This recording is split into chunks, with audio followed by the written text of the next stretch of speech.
I'm Mark Golub, and in the news, the state of Israel staggers towards the creation of a stable coalition government after the recent fifth round of elections.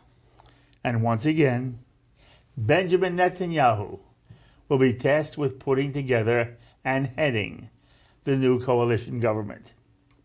So all those who predicted and certainly wished for Mr. Netanyahu to ride into the Israeli political sunset, they'll have to live with Bibi's presence for the immediate, if not the foreseeable, future.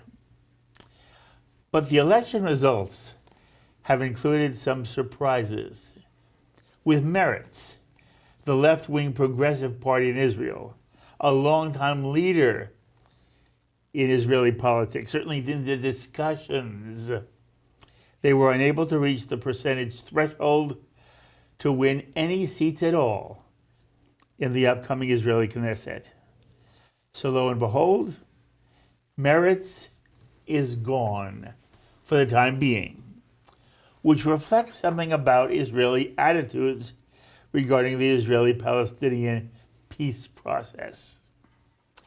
Netanyahu's Likud Party won 32 seats in this election, up 3 from the prior election, while sitting Israeli Prime Minister Yair Lapid saw his party, Yesh Atid, which means there is a future. Yesh Atid won 24 seats, 7 more seats than in the last election. But clearly, Netanyahu's 32 seats puts him in a position to form and lead the new coalition government. And as the longest serving prime minister in Israeli history, and at 73 years old, he'll now serve as Israeli prime minister for a record third time, and after 5 elections in less than 4 years, Bibi is likely to have a stable government for the first time since 2019, enabling the Knesset to finally produce a budget. And by the way, while this is all going on, Bibi Netanyahu took time to write his memoir. By the way, you normally don't write a memoir until you're done. He's not done. So as I was discussing with Shahar Azani, he may have to do, another version of his memoir. But it's interesting that during this period of time, while he's fighting to stay in power, while he is also worried about the legal threats against him, he writes this book. And after the election, he delivers a speech in Washington after November 1st to try to quiet loud concerns that his government will be controlled by the far right, with a large bloc of Orthodox religious parties, and by a somewhat surprising agreement with a most controversial figure in the Israeli and world Jewish scene, Itamar Ben-Gvir, who was once a disciple of Meir Kahane. Netanyahu said he would lead a national government that will look after everyone. And he also pledged to heal the divisions within Israeli society, adding that the country respects all of its citizens. Well, other political pundits were unsure that Netanyahu would be unable to rise to the position of prime minister again.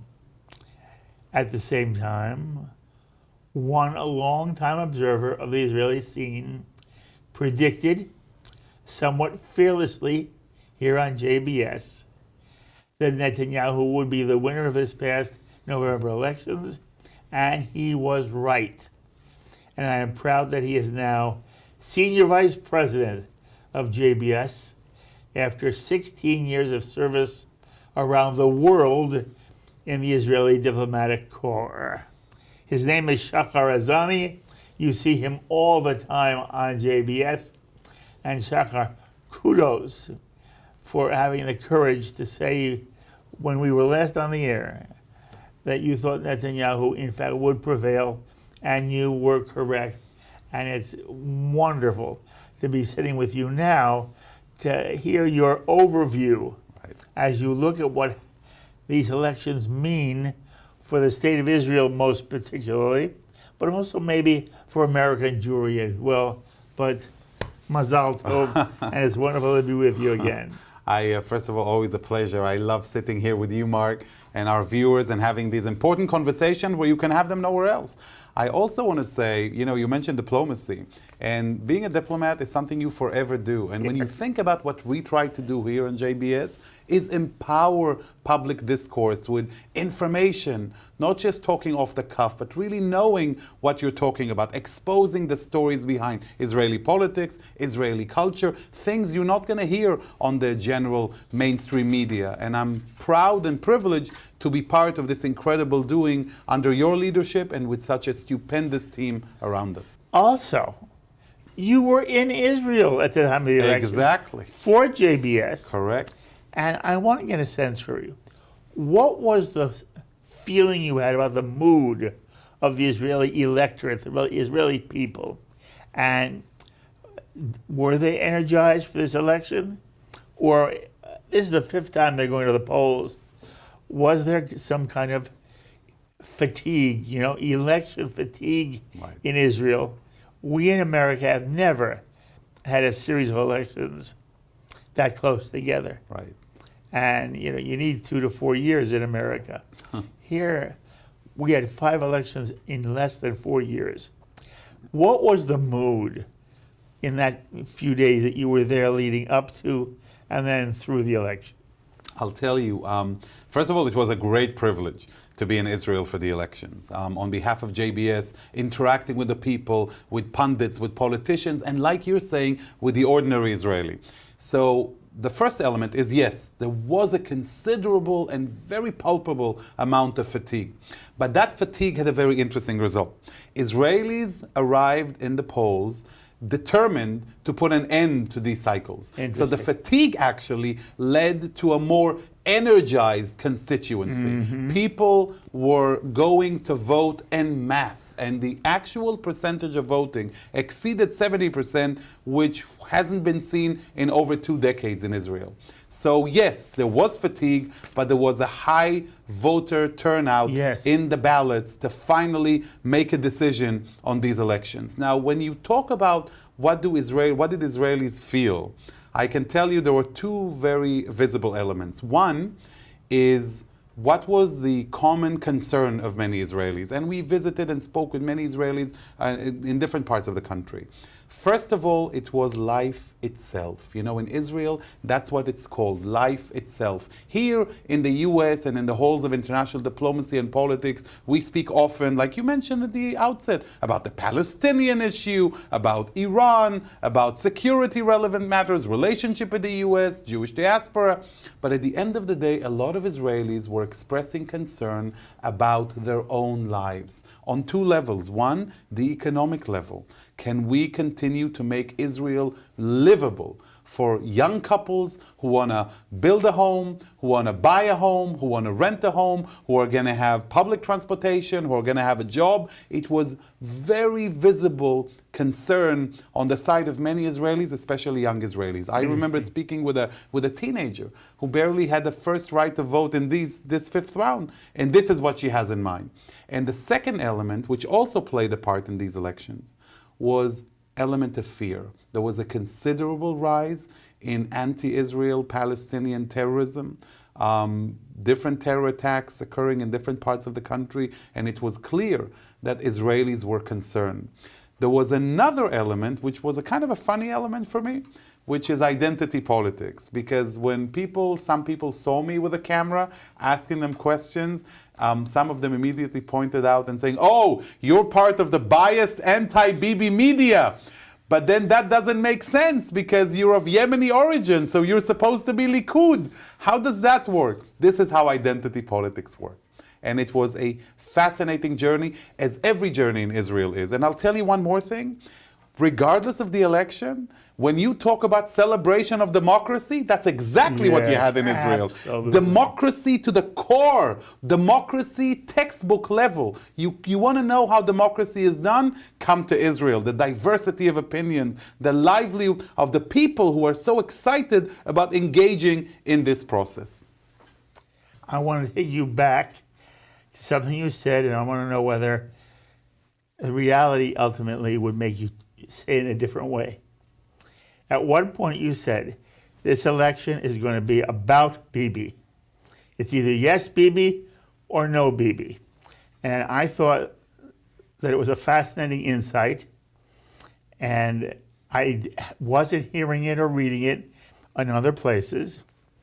And it's going to be about Bibi, meaning if you, in some way, if you're in the camp that's anti-Bibi, you may feel about him as people who hate Trump feel about Donald Trump in the United States, and is about Bibi. But I find it interesting, Shahar, that when you list the things you heard from the electorate at the time, that wasn't said. And it seems to me that even for young people, Bibi was not their savior. Right. How do the young generation feel about Bibi? Do you think that they voted for him as well? And that part of the reason why he is going to have another term is the young people? I'll tell you. So first of all, the concern that I expressed on behalf of Israelis is a concern that comes up a lot. So it's kind of like the perpetual issue that troubles a lot of Israelis more and more in the course of the last elections. And I'm saying last, I'm talking 15 years, 20 years. Make no mistake though, the overarching issue in these elections, the fifth round, was Bibi. Because what happened now here, imagine a scenario where Benjamin Netanyahu would announce that he is stepping off the political stage, that he has written his book and he's good to go on a speaking tour of the Western world about his experience as a leader and a prime minister. Then you wouldn't have an issue, because the problem of the anti-Netanyahu bloc was exactly that, Netanyahu. Because when you think about the political orientation, ever since the collapse of the Oslo process and Palestinian rejectionism, the majority of the public is center-right when it comes to those issues. In Israel. In Israel. And you can Absolutely. find in the Knesset over 80 members of Knesset who are more aligned with the right. So establishing a government without Netanyahu would have been much easier. So in many ways, this has been the battle of Bibi. And those who were opposing Netanyahu were hoping that he's not going to get the majority. They weren't thinking of necessarily winning. They were hoping that he wasn't going to get a majority, and then there was a chance that he might be toppled from within and asked to be replaced by another Likud leader. And they were unsuccessful. Why were they unsuccessful? First of all, like we mentioned before when we spoke, before the elections, a major element, we're talking about an MIT graduate, a major element of understanding Israeli election is its machination. Mm-hmm. You have to understand the inner screws and bolts of how this machine works with the numbers. Netanyahu even makes a reference to it in his book when he's talking about his first steps in Israeli politics, when he came back from serving as an ambassador to the United Nations, and there was a system called the teams of seven. Of course, trust Israeli politics to make nothing easy. So within those seventh groups, teams that he had the primaries of Likud, he wanted to achieve number 5 in the first team of 7. And he's mentioning that his path to achieving this was using elements of game theory. So he's thinking game theory when it comes to Israeli politics, and he's using the same kind of almost physical understanding of Israeli politics in this election, when he fortified his bloc, when he created, out of fragments of votes, technical blocks. So, for instance, we were mentioning the ultra-right. He took all of those votes of the ultra-right, which include 3 factions, Noam, religious Zionism and Jewish power of Itamar Ben-Gvir, and instead of allowing them to run separately, thus losing potential votes by not passing the electoral threshold, he created a technical bloc. And he said, you're all going to run together. He literally butt their heads against each other, brought them home to Caesarea to sit by the pool, and said, you're not leaving until we sign this. And once they establish a technical bloc, it means the three of them are running together, so that the test of the electoral threshold is easily passed, because one of them had this, the other one had that, so together they'll pass. Once that's done, lo and behold, unsurprisingly, they announce they're separating. So once they pass the threshold, they come into the Knesset, and now they shake hands and say, we love each other, but we're going to act separately and negotiate separately with Netanyahu on the establishment of the new coalition government, and so they did. So now that party that won 14 seats, the technical bloc, is now divided into three factions composed of a faction of 1, a faction of 6, and a faction of 7, each negotiating separately. So Netanyahu understood that. The problem with the anti-Netanyahu bloc is that they did not.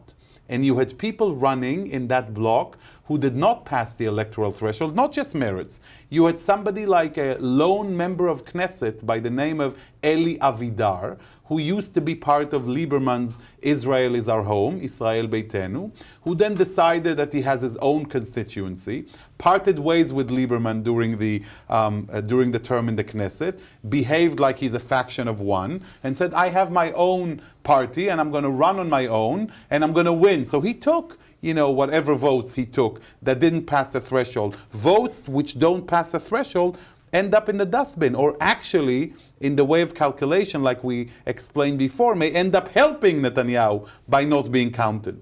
So what happened as a result, like you mentioned so wisely, was that Meretz didn't pass the threshold. And I want to say something about that, because Meretz didn't pass the electoral threshold by, get this, 3,000 votes.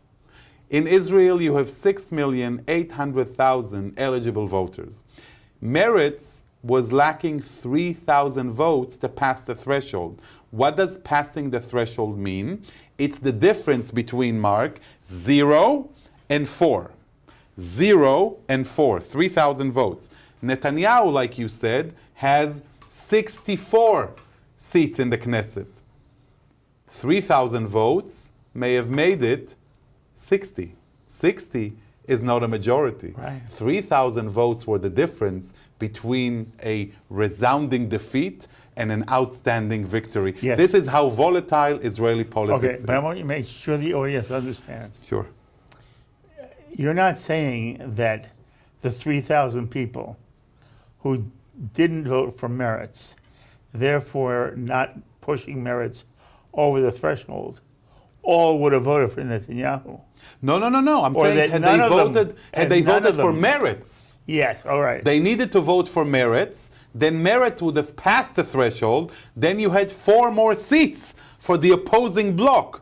Now think about Netanyahu. He has 64 seats, right? So under such a reality, he would have less. Maybe he would have had 60, maybe 59 as a result, which means he wouldn't have had a majority, which means it's the exact stalemate that the anti-Bibi bloc was hoping for, at which point imagination can run wild when Bibi is deposed, Nir Barkat rises, a unity government is composed of Likud in the lead, and other come and join. A lot of different scenarios. But all I'm saying is 3,000 votes made such a big difference, and everybody knew this, and more than anyone, Netanyahu knew this. And this is why he made sure that even fragments of the ultra-right, their votes would be counted by creating that technical bloc. And that machination, that deep understanding of the wizard of Israeli politics, paved the path for his victory and his 6th term as Israel's prime minister. Amazing. All right. Do you think that there are Meretz supporters who are kicking themselves for not voting? Oh, I'll tell you who's kicking themselves. The head of the Labour Party, Merav Michaeli, different elements in the Israeli political system, mainly of the anti-Netanyahu bloc, implored her.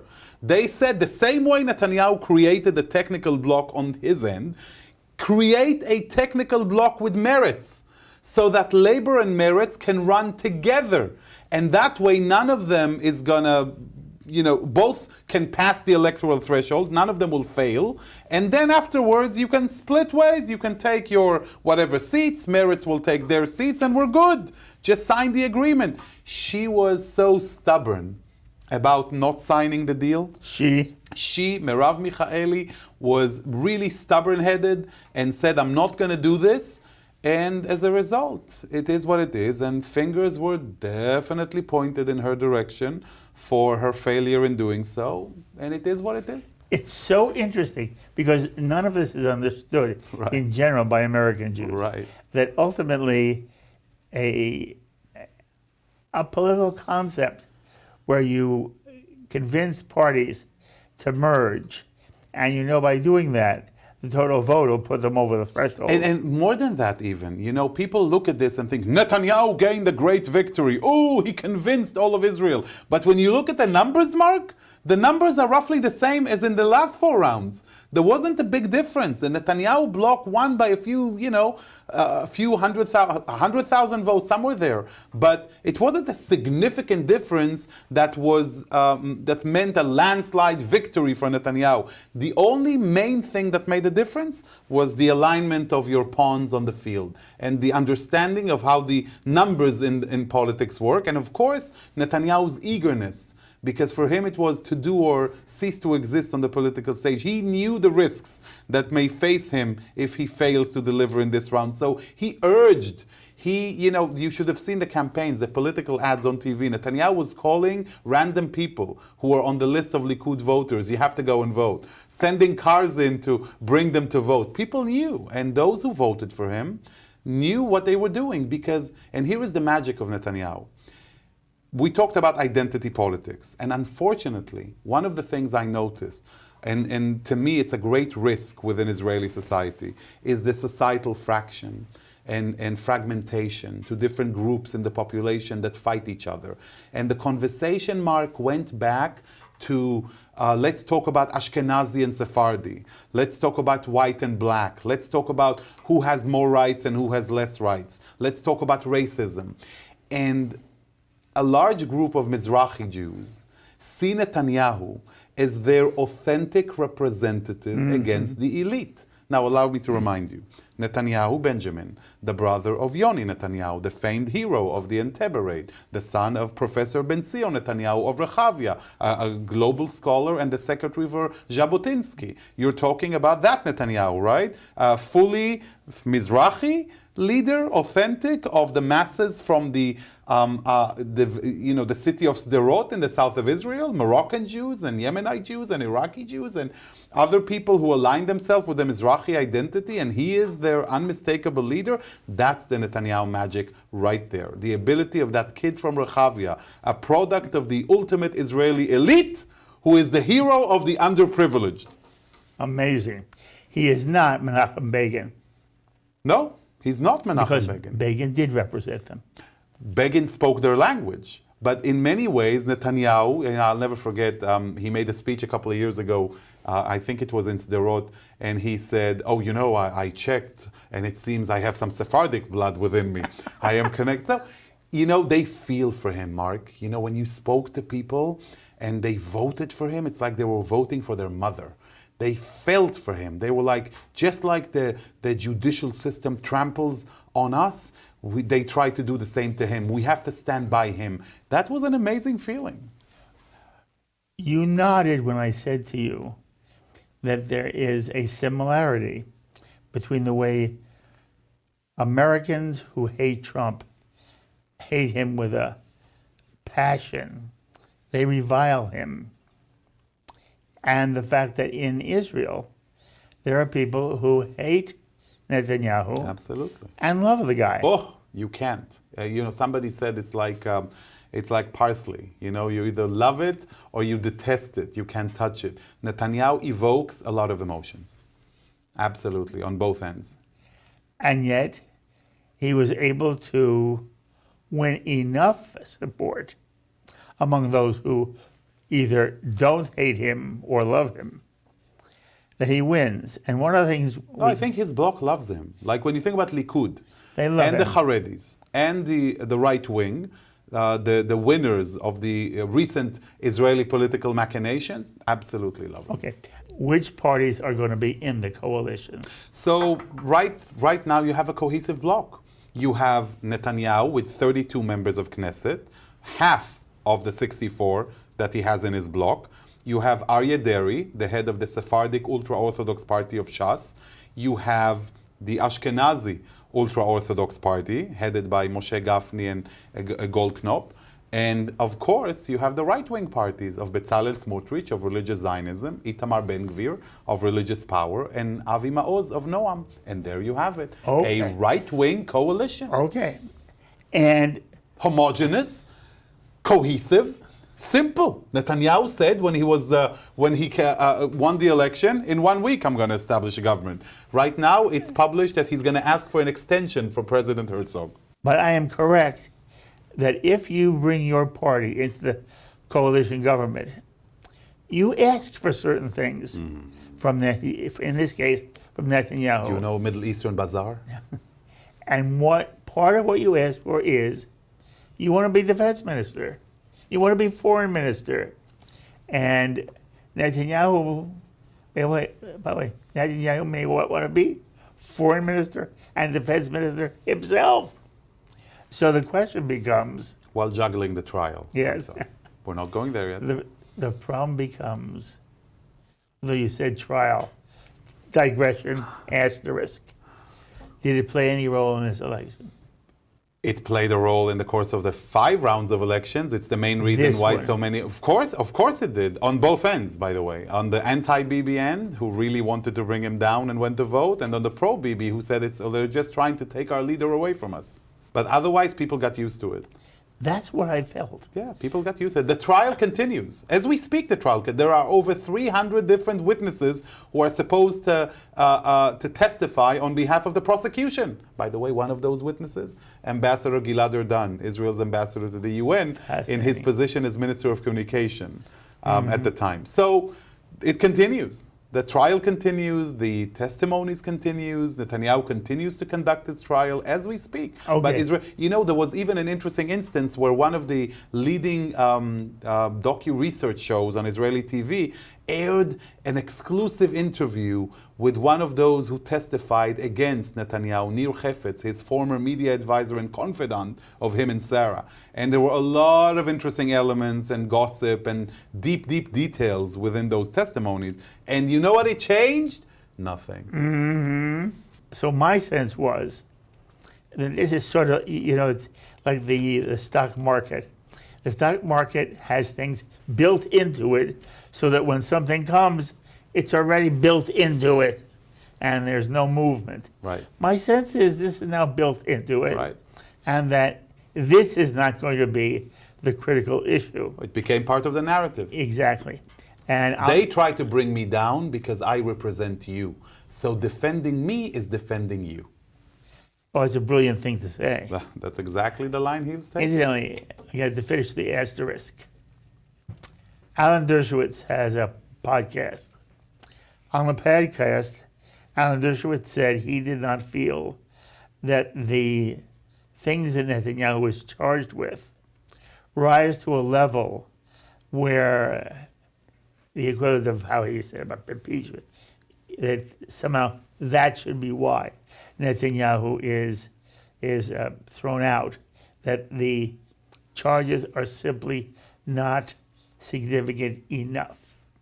Do you agree or disagree with Dershowitz? I think the court will agree or disagree with Dershowitz because at the end of the day, it was quite clear that I beg to differ here a little bit with Professor Dershowitz because Netanyahu was, to the very best of his defenders, less than cautious when he, the way he behaved or managed himself, because for somebody who is a minister of communication, I'll give you an example, one of the indictments, right?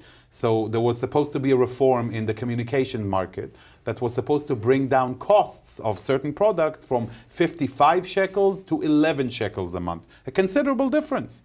That would have hurt Mr. Alovich, the owner of the Yes satellite communication team. So he used his lobbyists to reach out to Netanyahu and say maybe something could be done. And then suddenly the Ministry of Communication, headed by a Director General appointed by Bibi, who by the way testified against him, was asked to change the reform a little bit so that it becomes 33 shekels a month instead of 11 shekels. I mean, all sorts of shenanigans that should not have taken place.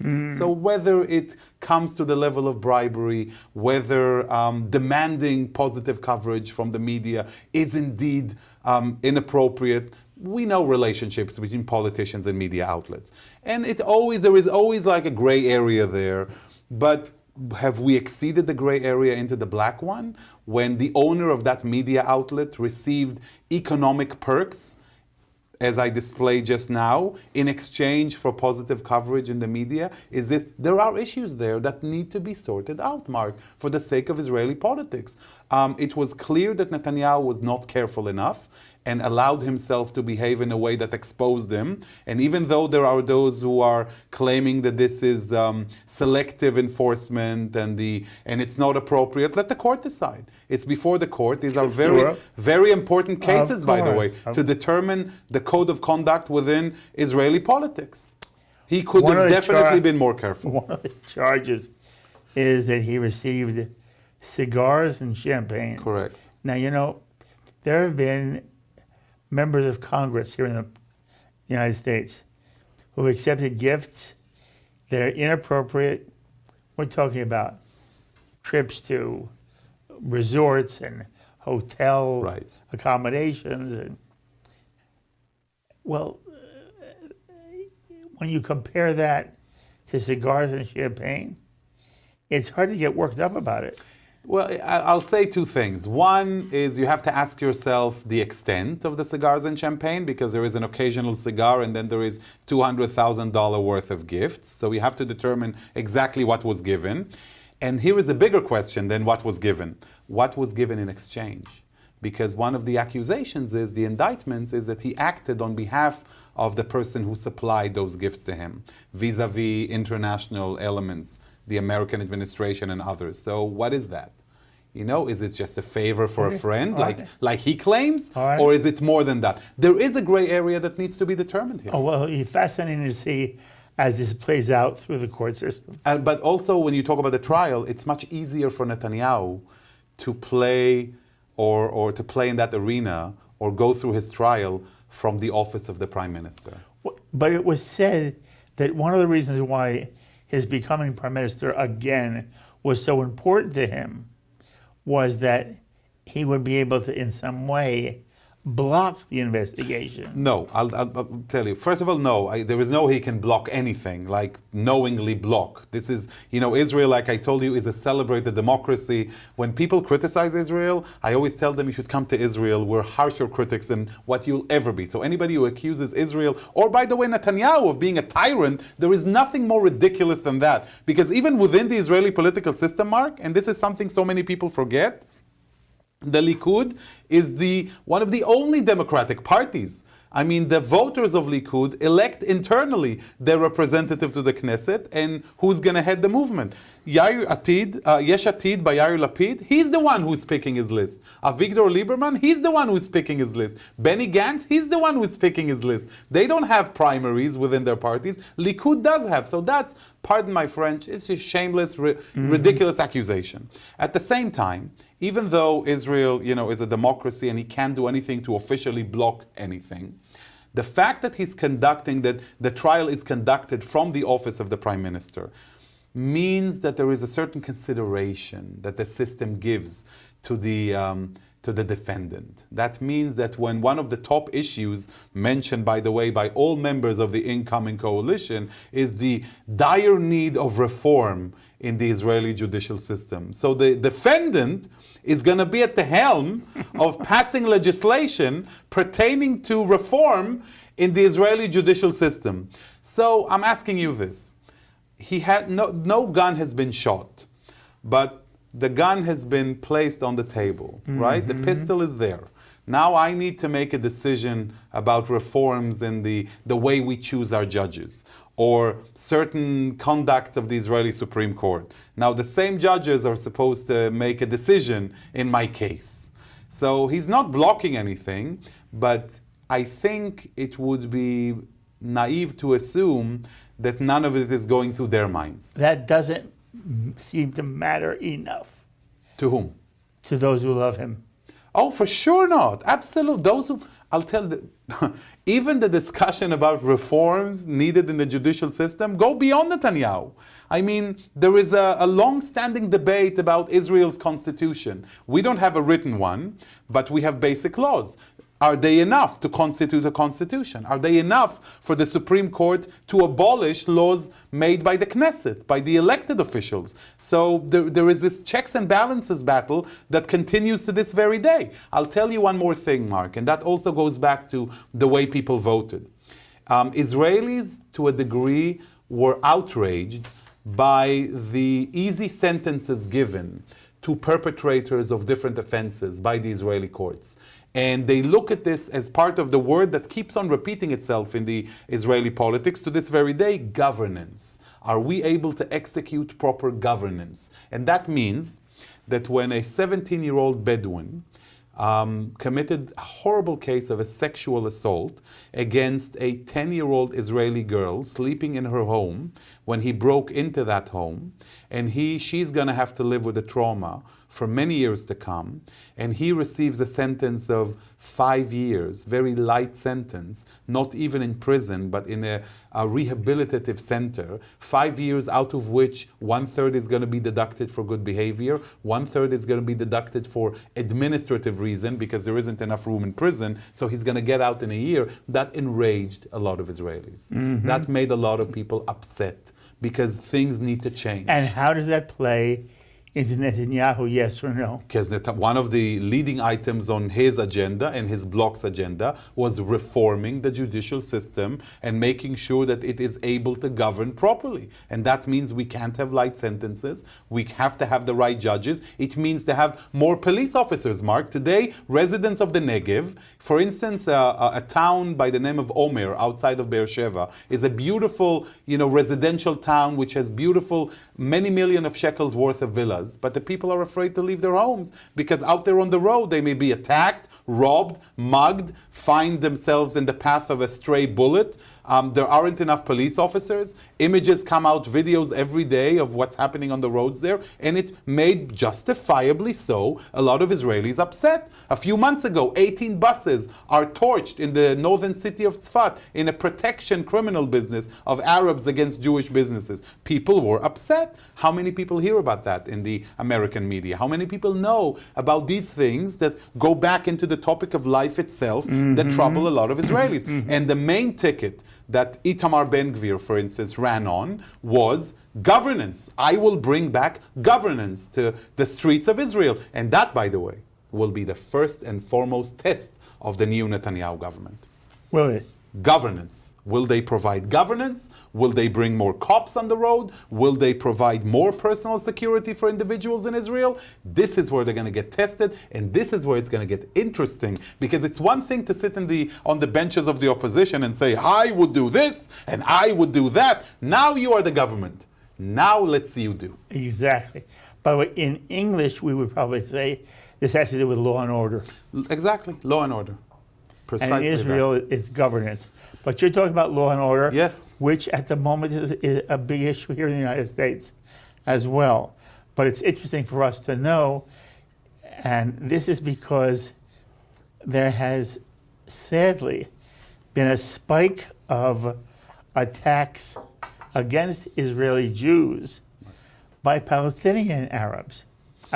By Palestinian Israelis. And Arabs and crime, not just not just terror on a national level, but also crime. The crime of agricultural theft that is happening every day. Terrible things. I just want to mention one more thing about the balance.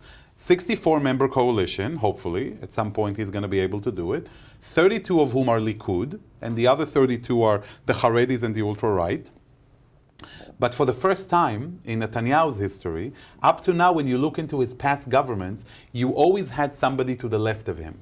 Tzipi Livni, Moshe Kahlon, Ehud Barak, an attempt to create a government with Bougie Herzog at the time when he was heading the Labour Party.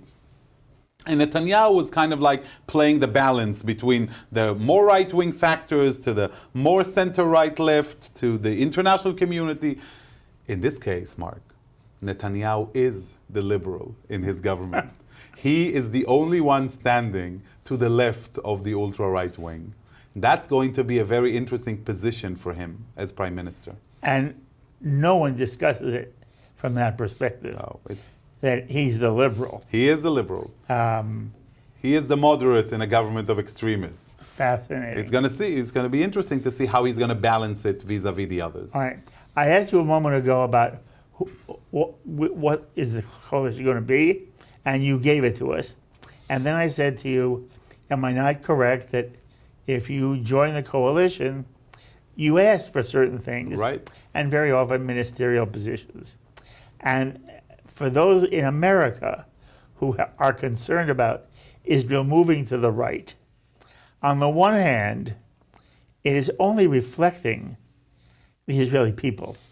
Are you complaining about democracy? Yeah. That's the vote of the people. Exactly. Respect Israeli democracy. Yeah. This is where Israel, by the way, not even with this election, because like I said before, when you look into the composition of the Israeli parliament, you see that there is a clear majority to the center right. Over 80 members of Knesset who represent that public opinion. So ease your mind, if you respect Israeli electorate, that's exactly where it is. All right, so here's what Thomas Friedman wrote as his open, basically, and I want to hear what you have to say. It's interesting that this was published in the New York Times as a op-ed in which Friedman predicts that this election marks the end of Israel as we know it. Thomas Friedman wrote, "A rowdy alliance of ultra-Orthodox leaders and ultra-nationalist politicians, including some outright racist, anti-Arab, Jewish extremists, once deemed completely outside the norms and boundaries of Israeli politics." He's talking about Ben Gvir. "As it is virtually impossible for Netanyahu to build a majority coalition without the support of these extremists. Some of them are almost certain to be cabinet ministers in the next Israeli government." And then Friedman writes, "As that previously unthinkable reality takes hold, a fundamental question will roil synagogues in America and across the globe. Quote, do I support this Israel or not support it? It will haunt pro-Israel students on college campuses. It will challenge Arab allies of Israel in the Abraham Accords, who just wanted to trade with Israel and never signed up for defending the government that there is an anti-Israeli Arab. It will stress those U.S. diplomats who have reflexively defended Israel as a Jewish democracy that shares America's values. And it will send friends of Israel in Congress fleeing from any reporter asking if America should continue sending billions of dollars in aid to such a religious, extremist-inspired government. Now that's a lot to respond to in one moment, so you don't have to. I just want gut reaction to what Thomas Friedman has written. Is there any truth in what he writes? Or do you feel he just doesn't understand enough? Listen, I get it, he was upset. I get it, he was depressed. I get it, he didn't want to see these results. Over 2 million Israelis felt roughly the same. And we can all sit here and write down scripts of gloom and doom, but it's always great to take a moment, take a sip, breathe in, and tell yourself some undeniable, inalienable truth about the state of Israel. First of all, those who oppose Israel on the international stage and on college campuses do not make a difference whether it's Itamar Ben Gvir, Tamar Bat Gvir, Benjamin Ben Netanyahu, or Shimshon Avraham. For them, it's the very existence of the Jewish state on the international stage that needs to be fought against. So standing up for the state of Israel means standing up for the state of Israel. It doesn't mean standing up for each and every policy or statement of each and every minister of the government of the state of Israel. Just like you can love the venerable United States of America without agreeing to each and every element of its president or governmental policies. That's one thing. The second thing is, similar statements were heard about the late Menachem Begin before he assumed position, about thoughts about Ariel Sharon, and we all know which direction these guys headed in when it comes to peace with Egypt or the removal of Israeli presence in Gaza and northern Samaria. So judge a government at least by its deeds and not by its purported words. There is a saying in Hebrew that says, Dvarim sheroim misham lo roim mikan. Things that you see there, you see completely different here. So suddenly, Itamar Ben Gvir or others are no longer rowdy opposition leaders, but now they're holding the steering wheel. They're at the helm of Israel's leadership of governing the army and the police. Now judge them by what they do, not by what they say, and we should all wish them the best of luck and success, even if we disagree with their politics. Heads of Israel's opposition said, the incoming opposition, the coalition of change, they said, this is the decision of the people. We're not going to join Netanyahu. We're going to let him run his government and his coalition the way he finds fit. And we wish them all the best. We don't agree with them one iota, and we're going to fight with them from the opposition. But this was the choice of the Israeli people. Respect it. So getting into these moods of now the world is changed before it's even changed, before anything happened, is a bit premature. I would also tell you something on a personal note. We do have the privilege. We do have the privilege, and I say it all the time, of living at the time when the Jewish state has been resurrected from ashes of history. After the most persecuted people on earth has a state of our own, and it's ours to, and I say this to us here in the world, in the United States, in the communities here, in shuls all across America. We are proud and privileged to have a Jewish state of Israel, and we should do all that we can to make sure that it continues to prosper and thrive, because the political pendulum swings right and left.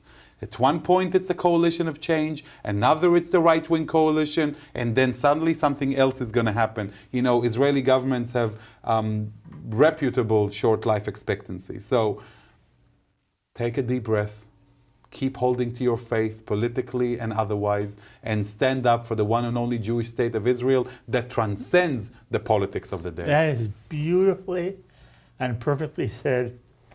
It's interesting. I don't know whether in this particular instance I am more angered than you are. And maybe it's because Friedman comes out of the liberal Jewish community, for whom he is sometimes like the ultimate voice, and especially now as it relates to the Middle East, given his history. But it infuriates me when I read somebody say something like, should we continue to support Israel or not? And will synagogues in some way be made so uncomfortable by this government that they will stop supporting the state of Israel? By the way, the answer for this, Mark, exactly like you're saying, is not disengagement, but over-engagement. You care about what's happening in Israel. You care about the state of Israel. You object certain policies. Engage with Israel, with Israelis to promote your views. Don't disengage. Oh, I agree 100%. I don't know how realistic it is, but I agree in concept. But my own feeling is that the state of Israel is, and you and I have said this already on this program, a democracy. And in a fair election, a certain kind of political position was elected, both to run the government and the way the system works, to be part of the government. And I like that fact that you said, let's see what they do, because so often there is criticism of governments before they do anything. And it turns out Before there is even a government, Mark. that they do very different things than expected. I don't ever want to hear a Jew say, I don't know if I should support the state of Israel because I don't like a policy. And you don't like a policy? Write about it. You can protest it. And you can say this is not something I would do or approve of. Join so many Israelis But that who do it. has exactly, by the way, you'll become part of a large, if it's a minority, it's a large minority. Even in Israel, you heard Exactly people right. echoing the same sentiment. And so we as American Jews, we're not supporting, and people, Shahar, don't get it all the time. We're not supporting an idea as important as the idea of Israel is. We are supporting our family. You have family living in Israel. It is conceivable that in the future you will again live in Israel For sure. with your wife and beautiful children. And if we support Israel, it's not Israel we're supporting, it's Shahar and his wife and his children. It's our people. And his mother and our people. It's our family. It's our family. And Israelis have the right to politically choose any government they do, and more. Israelis have as much right as we do to be wrong and to live with it and to correct it. Exactly. And so Exactly. By the way, you're talking about elections of extremists. The Israeli political system legitimized an Arab party by the name of Balad. You can Google it, B-A-L-A-D. A party that does not believe in the state of Israel, that believes in Israel not having a Jewish state, in a state of all of its citizens, that outrightly supported despicable terrorists like Samir Kuntar, who killed a young Israeli girl as an act of terror and was supported by Hezbollah before he was taken out again by Israel. So you're talking about a party that believes in the annihilation of Israel, that was part of the Israeli Knesset. And that's Israeli democracy. With all due respect, when you point the finger at one end of the supposed extremism, be as comfortable enough to point in the other direction. By the way, be proud. By the way, Balad did not pass the threshold.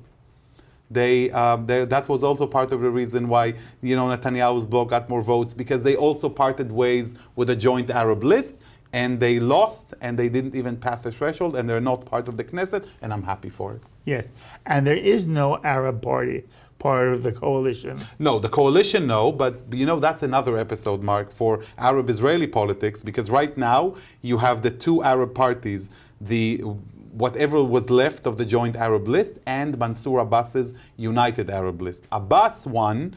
He had 4 seats in the last coalition. Now he's not going to be part of a coalition, but he won 5 seats. And he's a very interesting character in Israeli politics. And I think the people who hate him the most are the Arab politicians on the other side, who believed, like Ahmed Tibi and Ayman Oda, who for ages believed that they shouldn't be part of any ruling coalition, they should always be the opposition, and they should always voice the Palestinian concerns. Abbas presented a different approach, and in many ways he won.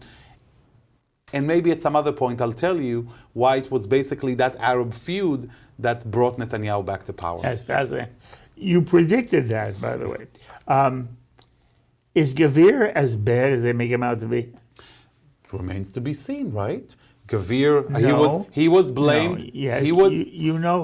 we both know how he supported the Koch part. Wait, but wait. There are 2 elements here. There are elements of his past, which is quite despicable, supporting Baruch Goldstein and the attack on the Arabs in the mosque in Hebron, and then having his picture on the wall and supporting Koch. But he renounced all of that.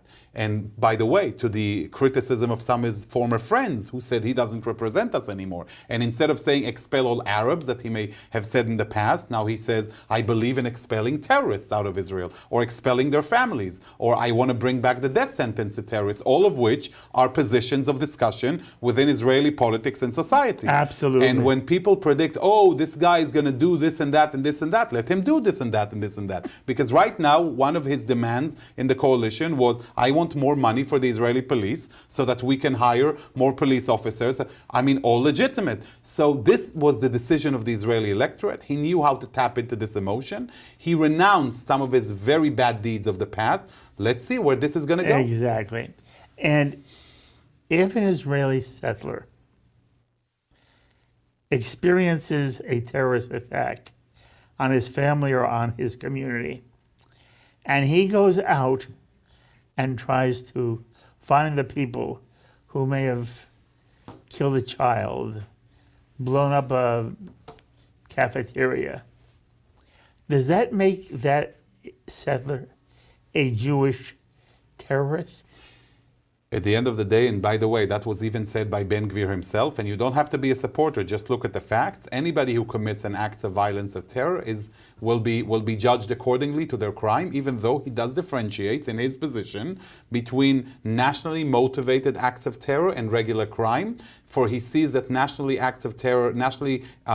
perpetrated act of terror out of those nationalistic, chauvinistic motives has to be judged differently with an element of deterrence, whereas regular crime is regular crime and needs to be judged.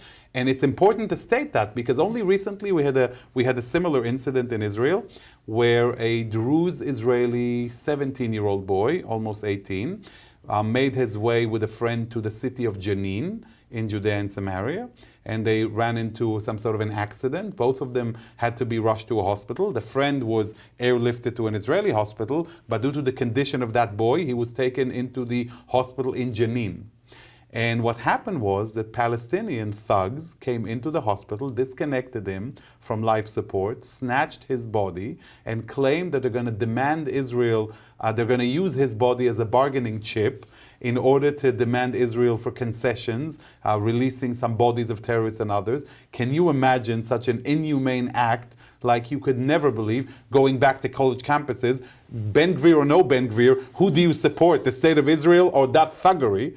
And that led, by the way, a great response from the Druze community in Israel, who threatened Palestinians and who said that if that corpse is not returned for burial, they're going to make the life of every Palestinian they encounter miserable. And lo and behold, by the end of the night, that corpse was returned to Israel and was put to burial. I will also commend the family of that Druze boy who said that there are enough victims as it is. They don't want the IDF to commit any operation to salvage the body for the not risking other IDF soldiers as a result, and very commendable of the family. But at the end of the day, and I can also tell you that 3 Druze soldiers acted on their own in throwing explosives at the homes of Palestinians as a result of that deed.